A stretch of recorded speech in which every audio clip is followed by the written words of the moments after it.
Welcome back to The Explainer. Today, we're diving into a tragic cold case from 2012 that literally stood completely still for over a decade. It's one of those cases that deeply shook an Arlington, Texas community, absolutely frustrated local investigators, and left a grieving family totally without closure. But recently, this case was blown wide open by the rapid, almost sci-fi level evolution of forensic science. We're going to break down exactly how modern investigative genetic genealogy actually works, how it completely differs from older DNA tech, and how it finally provided a massive lead in a 14-year-old mystery. I want to read something right off the top because it really perfectly sets the tone for what we're talking about today. For 14 years, the 2012 killing of Irasema Chavez remained a mystery. In 2026, advances in forensic science finally provided an answer. But a lead is not a conviction. We're keeping things strictly to the established facts today to honor the victim, and we're maintaining a very objective court record tone as we navigate some pretty complex scientific and legal realities. But before we get into any of the high-tech investigative mechanics or timelines, we really need to center our focus right where it belongs, on the victim, Irasema Chavez. Because at the very heart of all this science and police work is a human being. Relying just on the public record, here are the unsensational facts of the case. Irasema Chavez was only 32 years old.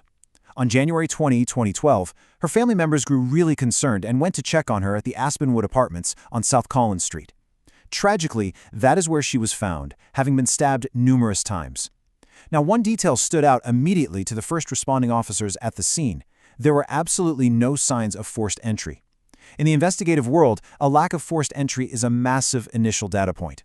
It often tells detectives that the victim might have actually known her attacker, or at the very least, willingly opened her door.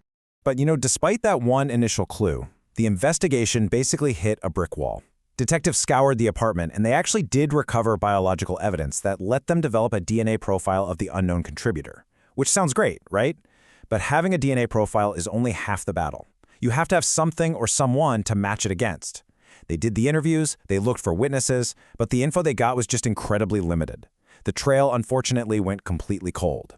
So, as the years just kind of dragged on, the investigation hit a total standstill. Back in 2012, that DNA profile from a crime scene was uploaded to CODIS, the FBI's combined DNA index system. But for years, the system gave them absolutely nothing. Zero database matches. Between 2012 and 2016, investigators continuously pushed out the surveillance video showing a person walking into Chavez's apartment the night before she was found. But even that video didn't bring in the golden tip they were hoping for. By 2016, despite a ton of tireless effort from the Arlington police, the case just remained stubbornly unsolved. It really all boiled down to one haunting question. Who walked into that apartment? It's the question that tortured Irasema Chavez's family and the detectives for well over a decade. They had a digital recording of a person, and they had a microscopic DNA profile, but they had absolutely no name to link to either of those things. To understand how they finally cracked this, we have to look at the massive turning point in this case, which is the sheer rapid evolution of forensic DNA technology. Criminologist Dr. Alex Del Carmen pointed out that back in 2012, the pool of DNA samples in these databases was just really limited. The tech was crazy expensive, super slow, and honestly far from perfect. But over the next 14 years, the science didn't just slowly inch forward, it practically leaped into the future. We're actually looking at two completely different eras of DNA tech applied to this one case. In 2016, Arlington police tried something called DNA phenotyping. They sent the crime scene DNA to Parabon nanolabs. Phenotyping analyzes genetic markers to literally predict what a suspect might look like. We're talking eye color, hair color, facial structure. It gives you an investigative sketch. But here's the catch. A sketch is not an ID. It didn't solve the case. The real game changer was investigative genetic genealogy, or IgG. Instead of just guessing a face, IgG looks for biological relatives in public databases to build out actual family trees. Okay, let's geek out on the genetics for a quick second to understand why IgG is so powerful. Investigative genetic genealogy is basically law enforcement taking single nucleotide polymorphisms, called SNPs, and combining them with traditional genealogy research to generate leads from public genomics databases. Traditional CODIS testing, which totally failed back in 2012, uses what are called short tandem repeats, or STRs. SNPs are a whole different ballgame. They span the absolute entirety of the human genome. This lets scientists find shared blocks of DNA between a crime scene sample and potential distant relatives. It's looking at parts of our genetic code that detectives in 2012 literally couldn't even access. And it was exactly this specific technological leap that finally brought a breakthrough. The Arlington Cold Case Unit, who, by the way, totally refused to just let this file gather dust, realized that the science had finally caught up to the evidence they had been carefully preserving for over a decade. Suddenly, the pace of the investigation completely shifted into high gear. In November 2024, the Arlington Police Homicide Unit officially teamed up with the FBI Dallas Field Office to get some IGG assistance. By early 2026, all that deep genealogy work produced a massive investigative lead. Detectives ran with it, developed more evidence, and that all culminated on July 16, 2026, when an arrest warrant was finally executed. Think about that. 14 years of waiting, all resolved by just under 2 years of highly focused, modern scientific work. But you can't just find a genealogy match on a computer and go arrest somebody.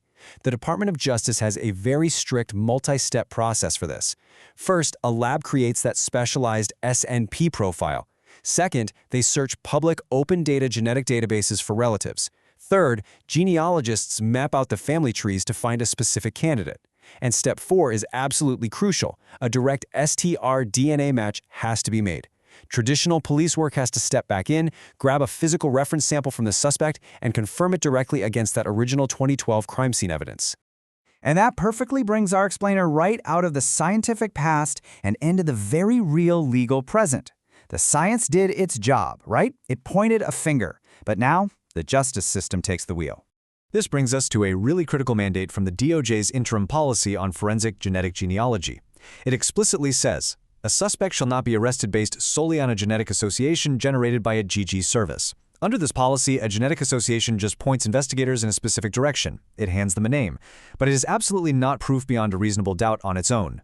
An arrest only happens after traditional investigative work completely backs up that initial lead. So, following that exact process, Arlington police arrested 42-year-old Mayra Velasquez. She has been charged with capital murder in the death of Irasema Chavez, and she's currently being held in the Tarrant County Jail without bond. We're stating these facts very neutrally because it is a fundamental pillar of our legal system that this is just an allegation. The accused is fully presumed innocent unless and until proven guilty in a court of law. As of right now, any details about a potential relationship between her and the victim or the specific felony that upgrades us to a capital charge are still completely sealed. Which leaves us with this final, incredibly critical question. What evidence will prosecutors actually present in court to bridge that massive gap between a genealogy lead and a criminal conviction? Science, through the absolute marvel of investigative genetic genealogy, finally provided an answer to a 14-year mystery. It gave a name to a shadow on a 2012 surveillance tape. But the ultimate test of that science, and the traditional detective work that followed it, is going to happen in a courtroom. Thanks so much for joining me today for this explainer. See you next time.